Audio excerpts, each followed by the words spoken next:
स्वागत है दोस्तों आप सभी का फिर से एक बार विंग से उड़ान पे। आज पटवारी रिजल्ट फाइनली आउट हो गया है।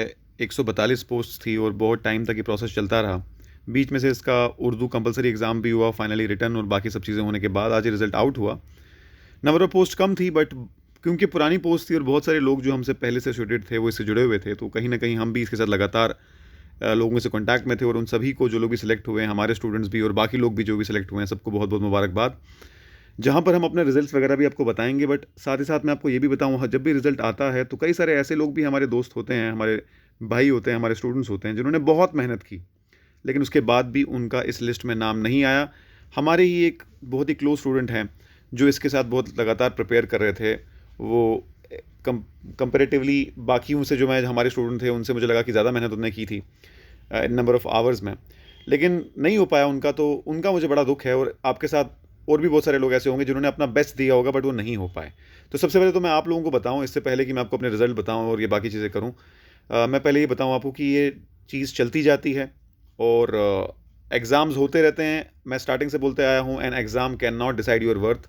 आपकी वर्थ आप डिसाइड करेंगे। तो अगर इसमें नहीं हुआ तो अगले वाले में सही, लेकिन एट द सेम टाइम जो हम स्टार्टिंग से एक नारा लेके चल रहे हैं, प्लान बी। प्लान बी बहुत इंपॉर्टेंट है।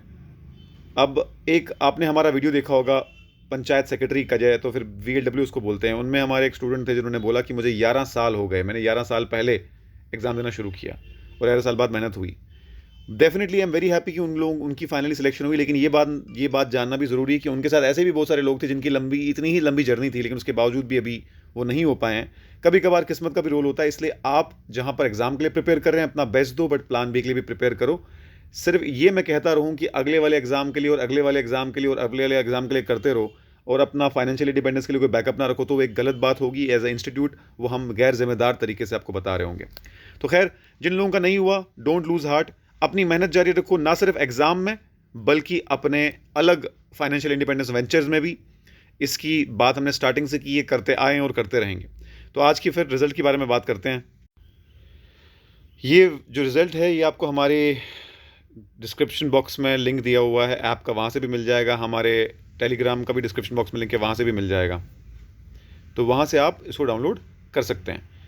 तो ये रिज़ल्ट जो है आप देख सकते हैं, डिस्ट्रिक्ट वाइज अलग अलग इसकी लिस्ट निकली है, ओपन मेरिट की अलग, और selection list SC category, ST category, ALC, RBA, AWS वगैरह अलग अलग कैटेगरी के अलग अलग रिजल्ट निकले हैं। तो ये पूरी लिस्ट आपको मिल जाएगी। और मुझे बड़ी खुशी है कि हमारे कुछ ऐसे स्टूडेंट जो बहुत टाइम से स्ट्रगल कर रहे थे फाइनली इस लिस्ट में आ चुके हैं।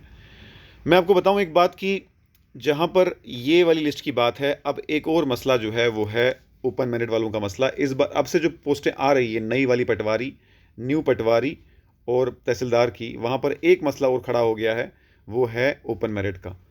ST2 कैटेगरी और बाकी चीज़ें कैटेगरी मिला के अब 70%, कहीं कहीं 60% भी क्रॉस कर रही है। और इसकी वजह से general merit, general category students के लिए थोड़ा और मुश्किल होगा, थोड़ी और मेहनत करनी पड़ेगी उनको। जहाँ पर हमारी ये आवाज़ जारी है कि सेव ओपन मेरिट वाली, वहीं पर आप लोग अपनी तरफ से ये बात बिल्कुल मान के चलें कि अगर आप पहले 85 या 90 का टारगेट मान के चल रहे थे, तो आपको अब कम से कम 10 नंबर अपने बढ़ाने पड़ेंगे, 95 तक जाना पड़ेगा, 100 तक जाना पड़ेगा। तो ये मार्क्स का दिमाग में आपको रख के चलना पड़ेगा। एक तरफ रही स्ट्रगल की बात कि सही ओपन मेरिट और उस पर जो भी चीज़ें होंगी, और एक तरफ रही कि आप अपने लेवल पे सिक्योर रहें, अपने लेवल पे आप पढ़ते रहें।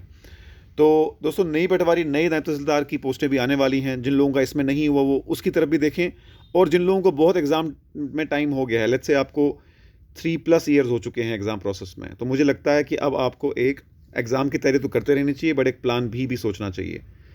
हर किसी के लिए सरकारी नौकरी नहीं बनी, और इसलिए नहीं कि आपने मेहनत कम की, इसलिए नहीं कि आप कैपेबल नहीं थे, इसलिए कि जो नंबर ऑफ़ सीट्स कम है। और अगर आप मान लीजिए इससे 142 सीटें थी, लेट्स से इसमें 20,000 लोगों ने एग्ज़ाम दिया या 16,000 लोगों का रिटर्न क्वालिफाई है, जो भी वो, अगर 16,000 के 16,000 लोग भी बराबर मेहनत करेंगे तब भी तो सिर्फ 142 का ही होने वाला था। तो प्लान भी होना चाहिए। एग्ज़ामों की तैयारी करते रहिए, बट साथ में अपना एक प्लान भी तैयार रखिए। मैं उन लोगों को ज़्यादा एड्रेस करने में इंटरेस्टेड हूँ जिन लोगों का नहीं हुआ, रादर देन उन लोगों को जिनका हो गया। उनकी स्ट्रगल तो ख़त्म हो गई, लेकिन मैं आप लोगों के साथ और विंग से उड़ान की पूरी टीम आपके साथ खड़ी है। सिर्फ इसलिए नहीं कि आपको एग्ज़ाम की प्रिपरेशन करवाएंगे, हम अपनी क्लासेस में एंटरप्रेन्योरशिप और बाकी चीज़ों के बारे में भी पूरा जितना हमको पता है, जितना हमें आइडिया है इस 5 साल की जर्नी में बताते हैं, उसके बारे में भी सोचना शुरू करिए। और इसके लिए हम एक अलग से वीडियो डेफिनेटली बनाएंगे कि किस तरीके से एक प्लान भी के लिए भी इंसान को सोचना चाहिए। So all the best everyone. Description box में बहुत से कोर्सेज का लिंक है। अगर आप एक नए कैंडिडेट हैं तो आप उस लिंक्स को क्लिक करके कुछ वीडियोस देख के अपनी प्रिपरेशन को शुरू कर सकते हैं। Thank you so much everyone. All the best.